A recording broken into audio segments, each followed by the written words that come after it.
Jóvenes, muy buenos días. El día de hoy vamos a trabajar acerca de la continuación, es decir, de la parte 2 de la unidad 2 de los tipos de textos. ¿Listo? Vamos a recordar que en la clase anterior se había abordado acerca de los textos literarios, haciendo una breve contextualización. Los textos literarios estaban divididos en tres partes, ya lo habíamos comentado: narrativos, líricos y dramáticos. Y cada uno de los géneros que he nombrado tienen subgéneros. Recordemos que en la narrativa estaba la fábula, el apólogo, el cuento, la novela, ¿no es cierto?, la parábola. En la lírica se encuentra la oda, el madrigal, el epitalamio y otros más. Así como en la dramática se ubica la comedia, el drama, la tragedia, ¿no es cierto?, entre otros. Hoy vamos a analizar acerca de los textos técnicos. Dentro de los textos técnicos, haciendo alusión a otro tema de la esencia del conocimiento, estos ya son de carácter objetivo, por cuanto representan información fiel a la realidad. Se caracterizan por hacer énfasis sobre todo en la exactitud de la información, de los datos. Un ejemplo sería una curva pandémica. Esta no es arbitraria, no es un invento, sino que es producto de la estadística, y es allí donde estaríamos hablando de los textos técnicos. Generalmente se podrían evidenciar en un tipo de texto denominado infografía. ¿Qué es una infografía? Aquel que me proporciona gráficas, pero también agrega información. Y también forman parte las infografías de los textos informativos. Es decir, que dentro de los textos técnicos, y si hablamos de un cuadro estadístico, entonces estaríamos hablando de los textos informativos. No se olviden entonces una situación aparte, que las noticias en cualquiera de sus órdenes pertenecen también a los textos informativos. Si en una prueba no se encuentra la palabra informativo, luego también la podrían nombrar como expositivo. Informativo o expositivo es la misma situación.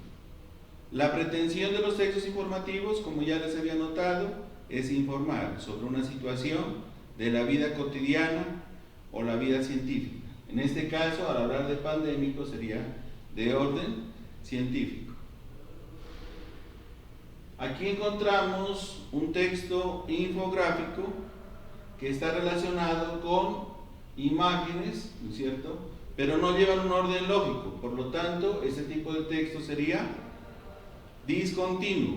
Una infografía se llama discontinuo por cuanto presenta información, pero no es solo exclusiva de una sola situación en particular, sino aborda varios aspectos, varias situaciones. Entonces aquí presentamos también un texto técnico donde se nos dan algunas instrucciones. Inicialmente nos habla del concepto del COVID-19, que es un virus, obviamente. Hay unos síntomas, ¿no es cierto?, que ya a lo largo de esta realidad que estamos viviendo, pues obviamente se nos han anotado una serie de síntomas, como fiebre, tos, bueno, etcétera, etcétera. Ese texto es técnico también, ¿por qué? Porque nos está proporcionando una serie de pasos importantes que debemos evidenciar en la vida cotidiana. Uno de ellos, pues obviamente, una situación de orden técnico sería estar en casa para evitar el contagio.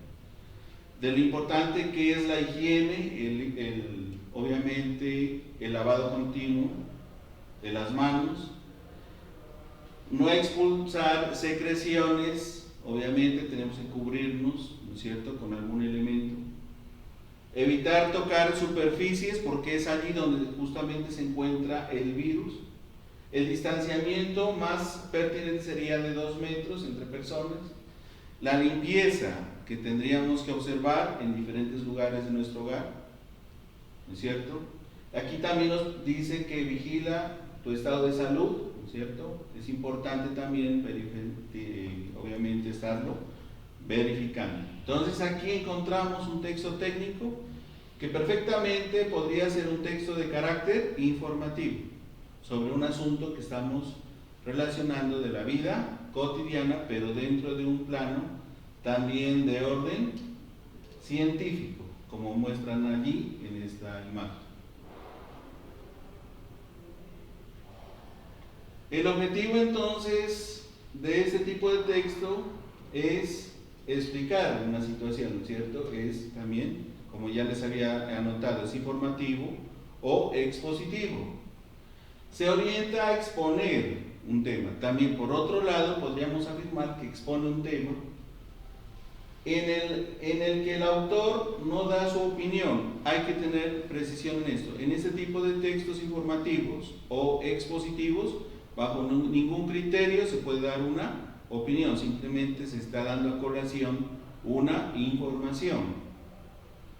Por eso decimos también, es decir, suele proporcionar hechos y cifras relevantes, pero simplemente las da a conocer, las puede enumerar, las puede difundir.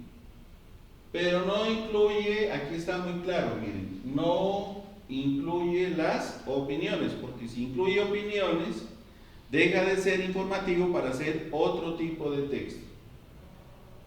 Estos tipos de textos suelen encontrarse en muchos libros de texto, como en los de las asignaturas, ¿no es cierto?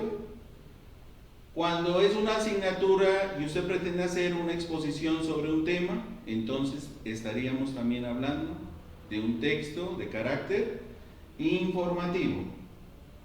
Suelen incluir definiciones, ¿cierto? Definiciones como decir que la filosofía es el amor a la literatura, o decir que la célula es la unidad funcional y estructural de todo ser vivo. Ahí que estoy dando.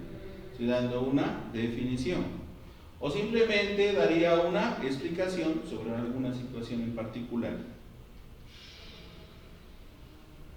A continuación encontramos los textos argumentativos. ¿En qué se diferencian de los informativos?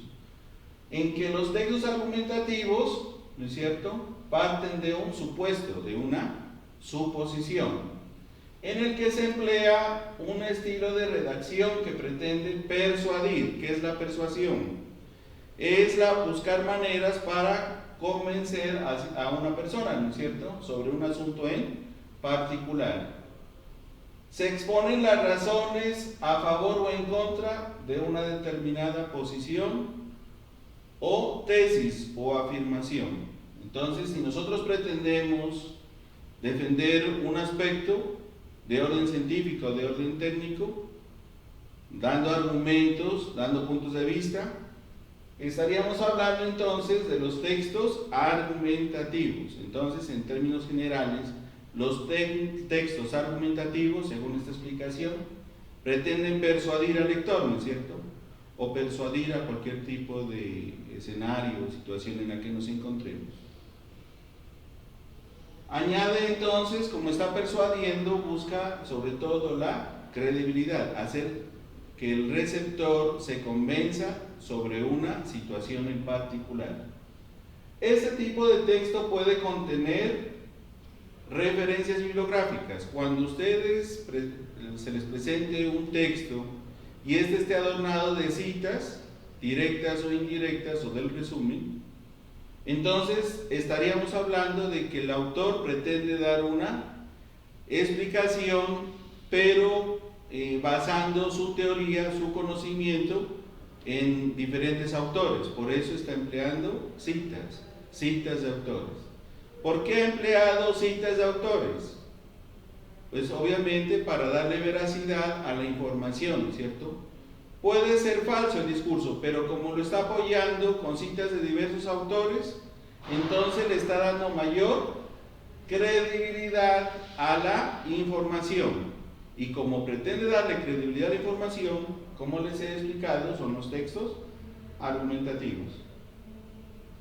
Y nosotros también podríamos afirmar aquí, ¿no es cierto?, que dentro de ellos se podrían encontrar perfectamente columnas de opinión, podríamos ubicar los ensayos, hechos científicos o cotidianos, pero los hechos científicos, como les dije, pretenden convencer al auditorio.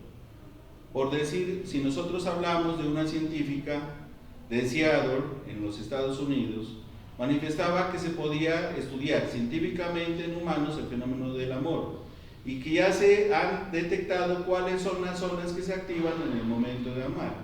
Entonces, en ese momento, ella pretende persuadir al afirmar que el amor se podría estudiar perfectamente en humanos, pero desde el plano científico.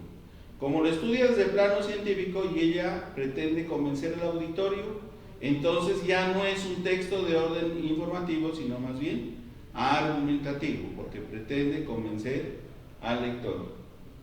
También encontramos dentro de este grupo las columnas de opinión. Entonces ahí ya hemos abordado lo que se ha denominado, ¿no?, los textos argumentativos. Recuerden a la vez que los ensayos tienen tres partes fundamentales. ¿Cuáles son? Un título, una introducción, los argumentos, por eso lo hace, ¿no es cierto?, por eso lo hace un texto argumentativo, y al final las conclusiones. Como en la parte intermedia del ensayo tiene los argumentos que seguramente están apoyados de referentes bibliográficos o cibergráficos, entonces estaríamos hablando de este tipo de texto, o sea, de los textos argumentativos. También encontramos otra gama que se denomina textos científicos. Es un tipo de texto que tiene un alto contenido técnico y según lo que nosotros habíamos estudiado en otra clase, de acuerdo a la esencia del conocimiento, ese tipo de texto tiende a ser muy objetivo. ¿Por qué es objetivo? Porque es fiel, como ya les había expresado, fiel a la realidad, en este caso a la realidad de orden científico. Es contrario entonces los textos científicos a los textos argumentativos. ¿Por qué? Porque los textos que ya hemos analizado antes, los textos argumentativos, son de carácter estrictamente subjetivo, porque son imaginación, ¿no es cierto?, o seguramente son creación del autor, pero obviamente para darle cierta credibilidad se apoyará en citas, como les dije, directas o indirectas o del resumen. Entonces, los textos científicos tienen como esencialidad a que recurren a la escritura formal. Ya no es una escritura informal. Seguramente en literatura podríamos hablar de la informalidad, pero en este caso ya reviste un contenido netamente formal, como aparece en la gráfica. Es coherente, ¿no es cierto? No puede llegar a ser arbitrario o incoherente, sino que debe ser reflejo de lo real. Procura la concreción. ¿Qué es el término concreción? Ser, como su nombre lo expresa, lo más concreto posible, porque no puede llevarnos a arbitrariedad o a situaciones incoherentes, como ya les he dicho. Y en ocasiones tiende a ser hipotético. ¿Qué es hipotético? La palabra hipotético, pues obviamente viene de una hipótesis. La hipótesis ya sabemos que a través de la observación directa pretende ser demostrada y verificar su validez. Es decir, puede ser verdadera o puede ser falsa. Pero es sobre todo basada en los hechos también reales. También encontramos, por otra parte, los textos jurídicos. Son textos empleados en el ámbito, como su nombre lo expresa, ¿no es cierto?, judicial. En los términos antiguos, un ejemplo del griego o del latín, ¿no es cierto?, su lenguaje era formal y conservador. Entonces se mantienen esas raíces griegas y latinas para hacer referencia a los textos jurídicos, como es el caso de la ética, que se puede observar en el plano jurídico, la moral. Recuerden que la ética es la aplicación de las normas, ¿no es cierto?, las normas sociales, y la moral es obviamente el conjunto de normas, reglas y preceptos que se deben regular en el comportamiento interno y externo del sujeto. Seguramente también podríamos hablar de que hay una situación a priori o a posteriori, si el delito se cometió a priori o a posteriori. Entonces ahí estamos empleando terminologías de orden griego o de orden latino. Se caracteriza por la ordenación lógica y progresiva de los contenidos. Así como los textos científicos también deben tener una secuencia. Y su contenido se destaca por, otra vez, al igual que los anteriores, la objetividad. No se olviden. Lo que pretende evitar interpretaciones erróneas o ambiguas. Cuando nosotros hablamos de los textos jurídicos, podríamos hablar de una situación editorial, de un edicto, podríamos hablar de una escritura pública, ¿no es cierto? O de un caso relacionado con el juzgado, donde se hace una sentencia. Si hace una sentencia, pues obviamente son los textos jurídicos. Los textos administrativos, obviamente se evidencian en las empresas, ¿no es cierto? Seguramente aquí vamos a enviar un documento, una carta, cordial saludo, la presente es para informarle que la reunión que se llevará a cabo el día X tendrá como objeto hacer referencia sobre un asunto de carácter, en este colegio por ejemplo de orden pedagógico, para tratar asuntos relacionados con los protocolos que se deben evidenciar al regreso a clases presenciales.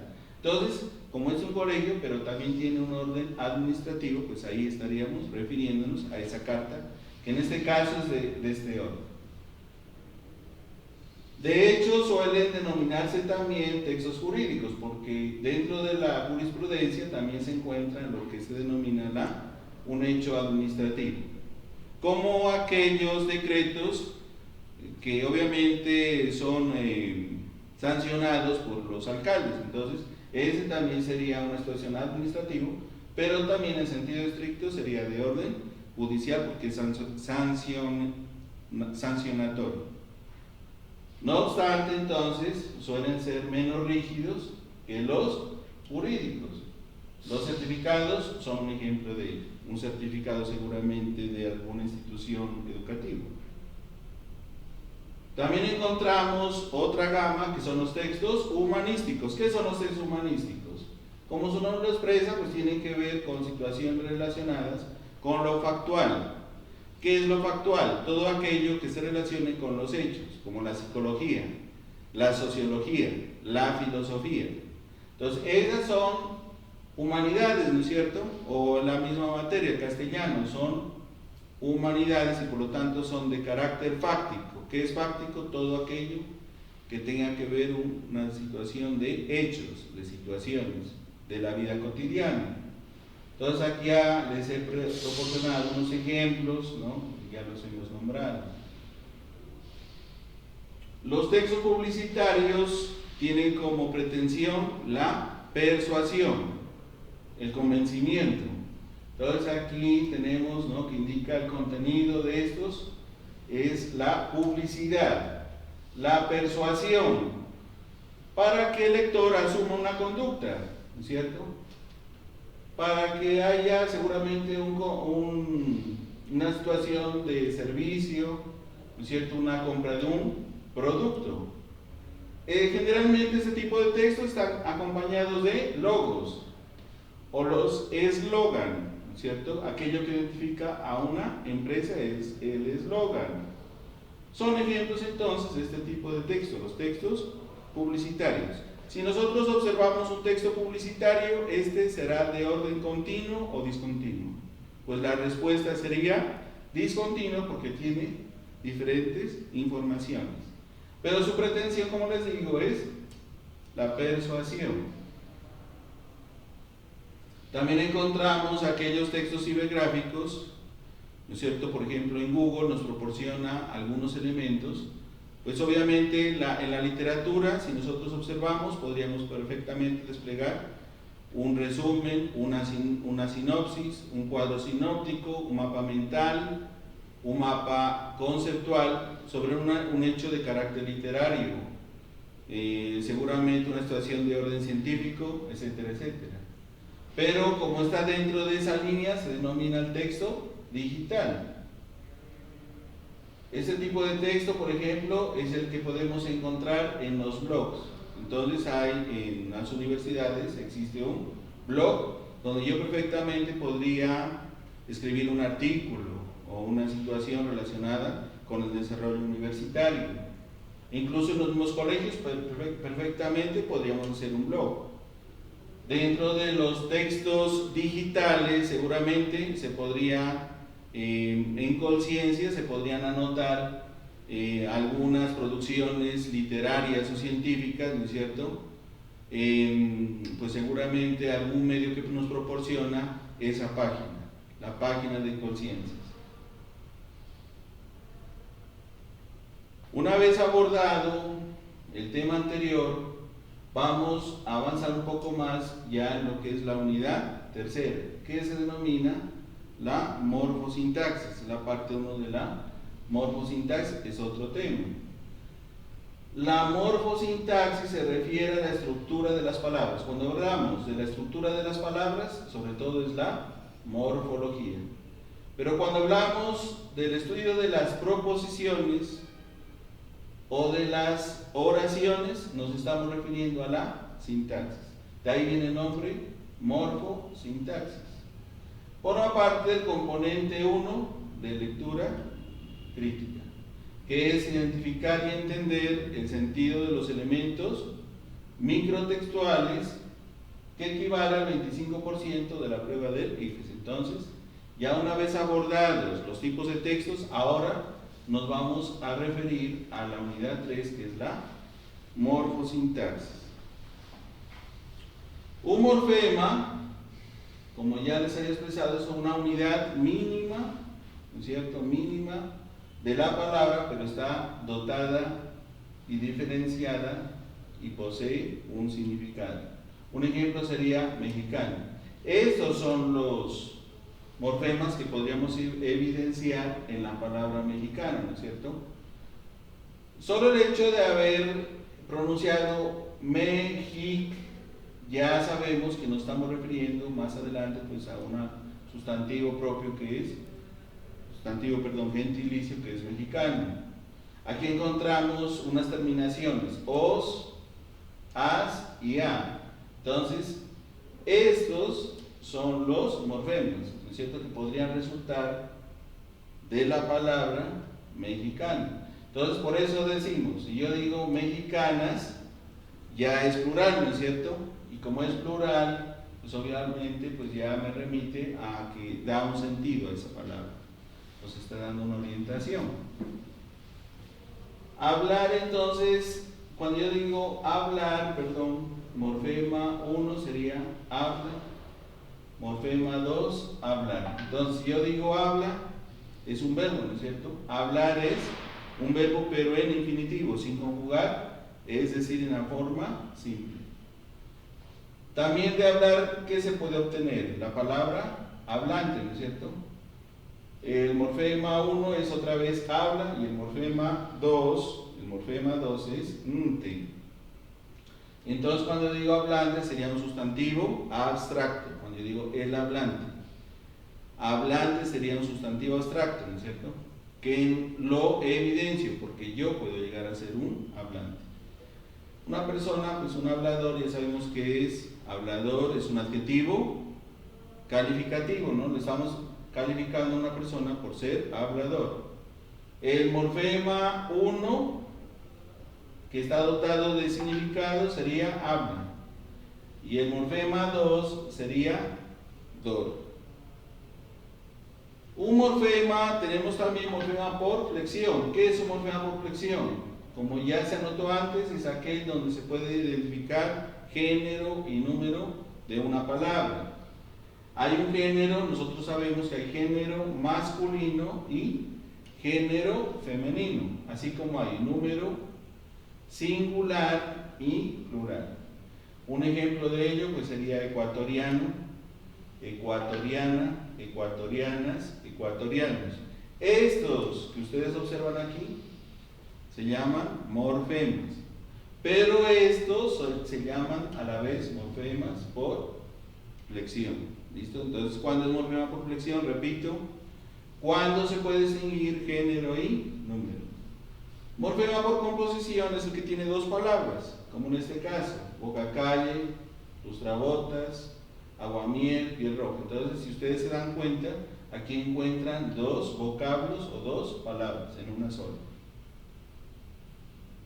Vamos a realizar la actividad correspondiente de los tipos de textos. Deduzca 3 nuevas características para cada tipo de texto. Escriba 3 noticias. Tienen que transcribir en sus cuadernos 3 noticias de cualquier género y con base en ellas, ¿qué deben hacer? Primero la transcriben y luego vamos a interpretar. O sea, ¿qué dice la noticia? Vamos a argumentar. ¿Qué es argumentar? Dar un punto de vista frente a esa información. Y proponer es dar una solución a aquello que se plantea en la noticia. No hemos dejado, de la unidad 3 no hemos dejado actividades por cuanto está en desarrollo esa temática de la morfosintaxis. Vamos a resolver únicamente estas partes, ¿no es cierto?, esta actividad. Esta actividad tiene una valoración de 5 puntos. Transcriba la información en su cuaderno. Ustedes deben, ¿no?, transcribir todo lo que yo les he explicado y además realizar el ejercicio o esta actividad. Por su atención, muy amables jóvenes, y que tengan un feliz día.